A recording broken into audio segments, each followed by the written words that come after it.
नारायण नारायण नारायण। सूरज पे मंगल भारी, इसे डायरेक्ट किया है अभिषेक शर्मा ने, जो इसके पहले परमाणु जैसी एक बहुत ही अच्छी और द जोया फैक्टर जैसी एक बहुत ही वाहियात, ऐसी दोनों ही प्रकार की फिल्मों को भी डायरेक्ट कर चुके हैं। और अक्षय कुमार की आने वाली राम सेतु को भी वे ही डायरेक्ट करने वाले हैं। तो ऐसे अभिषेक शर्मा की सूरज पे मंगल भारी लॉकडाउन के बाद ये पहली फिल्म है जो थिएटर में रिलीज़ हुई है। इसमें मुख्य भूमिका में है मनोज वाजपेयी, दिलजीत दोसांझ और फातिमा सना शेख। फिल्म 1995 के समय पर आधारित है और फिल्म के शीर्षक में ही, टाइटल में ही फिल्म के दो कैरेक्टर्स के नाम हैं, सूरज और मंगल। सूरज एक पंजाबी परिवार से है, दिलजीत दोसांझ ने कैरेक्टर प्ले किया है। सूरज के परिवार की मुंबई में सैकड़ों गाय और भैंसें हैं, डेयरी का उनका व्यापार है और सूरज का सपना होता है कि एक घरेलू आदर्श भारतीय गृहिणी उसे पत्नी के रूप में मिले, पर हर बार किसी न किसी कारण से उसका विवाह टूट जाता है, उसका विवाह नहीं हो पाता। अब ऐसा कुछ पर्टिकुलर रीजन तो नहीं दिया गया कि उसका विवाह क्यों नहीं हो पाता, पर किसी न किसी कारण से उसका विवाह टूट जाता है और उसका परिवार उसके लिए अभी एक लड़की ढूंढ रहा है।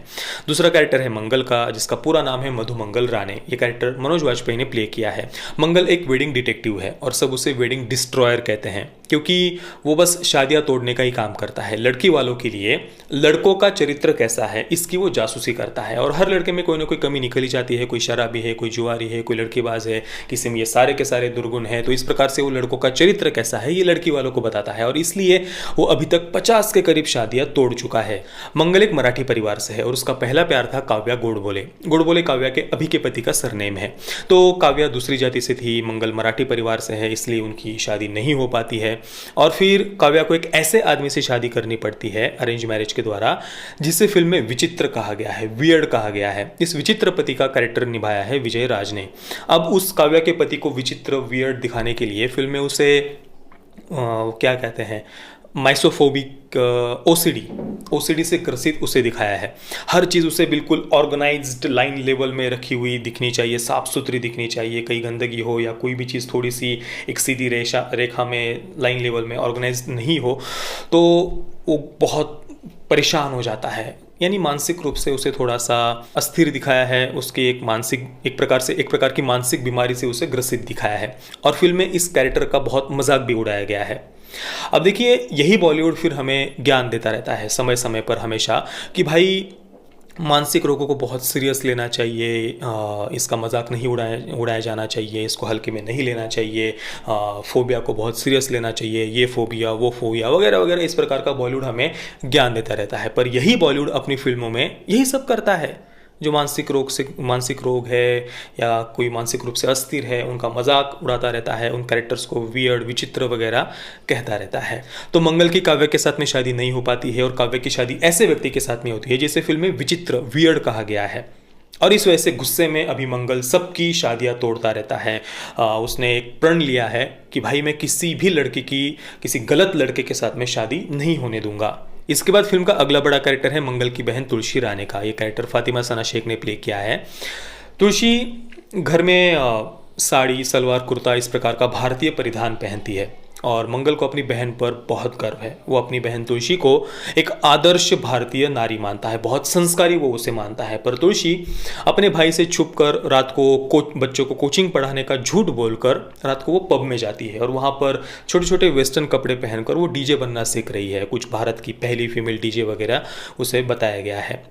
और तुलसी की शादी के लिए मांग होती है कि वो किचन में नहीं जाएगी, घर का काम नहीं करेगी, उसको किसी भी प्रकार से फोर्स नहीं किया जाएगा।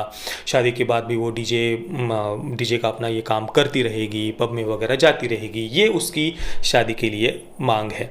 फिल्म में जो भारतीय गृहिणियाँ होती है, यानी जो अपने परिवार को महत्व देती है या भारतीय परिधान पहनती है, जैसे आपकी हमारी माँ होती है, दादी नानी होती है, ऐसी जो भारतीय गृहिणियाँ हैं उनका बहुत उनका बहुत मजाक उड़ाया गया है। या वो कोई बहुत तुच्छ चीज़ हो, गृहिणी होना या परिवार को महत्व देना या भारतीय परिधान पहनना, जैसे कोई बहुत पिछड़ी हुई बैकवर्ड सोच हो, बहुत तुच्छ चीज़ हो, इस प्रकार से फिल्म में कई बार उसका मजाक उड़ाया गया है। इसके अलावा आदर्श भारतीय नारी इस शब्द का भी फिल्म में किसी टोंट की तरह, कटाक्ष की तरह, तंज की तरह यूज किया गया है। पर फिल्म में तुलसी के छोटे वेस्टर्न कपड़े पहनने को बहुत प्राउडली दिखाया है, बहुत गर्व से दिखाया है। अच्छी बात है, आप किसी भी चीज़ पर गर्व कर सकते हैं, उसमें कोई समस्या नहीं है।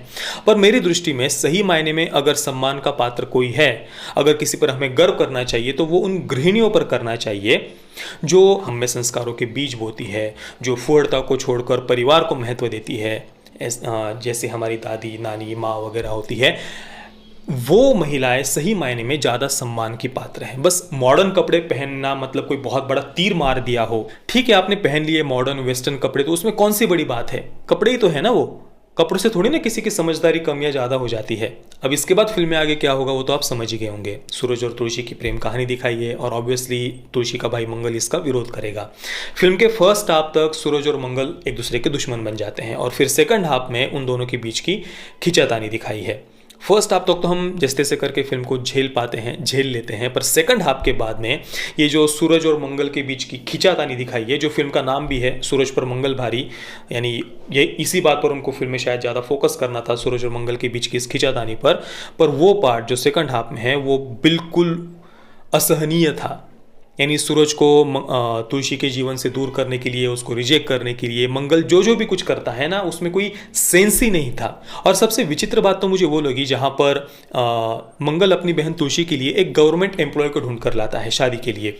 उस गवर्नमेंट एम्प्लॉय का वजन ज़्यादा दिखाया है, चश्मा पहने हुए दिखाया है, काला उसे दिखाया है, और ऑब्वियसली बॉलीवुड के अनुसार ऐसे लोग भोंदू होते हैं, भोजू होते हैं, बेवकूफ़ होते हैं। इसी प्रकार से बॉलीवुड स्टेरियोटाइप करता है ना, जब भी उनको कोई भोंदू कैरेक्टर दिखाना हो, भोजू कैरेक्टर दिखाना हो या किसी कैरेक्टर का मजाक उड़ाना हो तो उसको मोटा दिखाएंगे, चश्मिश दिखाएंगे, ऊपर से हो सके तो काला भी दिखाएंगे।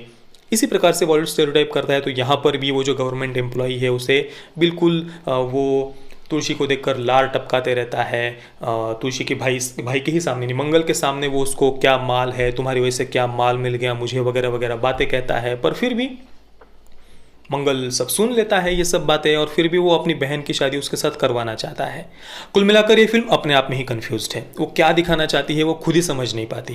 क्या ये फिल्म मॉडर्न होने को प्रमोट करना चाहती है, या फिर भारतीय परिधान और परंपराओं का मजाक उड़ाना चाहती है, या फिर गृहिणियों का मजाक उड़ाना चाहती है, या फिर ओसीडी का मजाक उड़ाना चाहती है, या फिर अरेंज मैरिज का विरोध करना चाहती है, या फिर बहनों की चिंता करने वाले जो भाई होते हैं वो बेवकूफ़ होते हैं, ये दिखाना चाहती है। भाई पता नहीं, मतलब बिना किसी एम के बस ऐसे ही मजाक मजाक में लिख दी गई फिल्म हम इसको कह सकते हैं। इसके अलावा फिल्म में जो मराठी कैरेक्टर्स है, क्या उनके लिए इस फिल्म के मेकर्स को कोई मराठी एक्टर्स नहीं मिले, मराठी कलाकार नहीं मिले? जैसे कि फिल्म के दो सबसे महत्वपूर्ण कैरेक्टर मंगल और तुलसी, ये कैरेक्टर मनोज वाजपेयी और फातिमा सना शेख इन्होंने प्ले किए हैं। उनकी जो मराठी एक्सेंट थी ना, जो बोलने का लहजा था वो बड़ा ही विचित्र था। कई जगहों पर उनके मराठी डायलॉग्स है।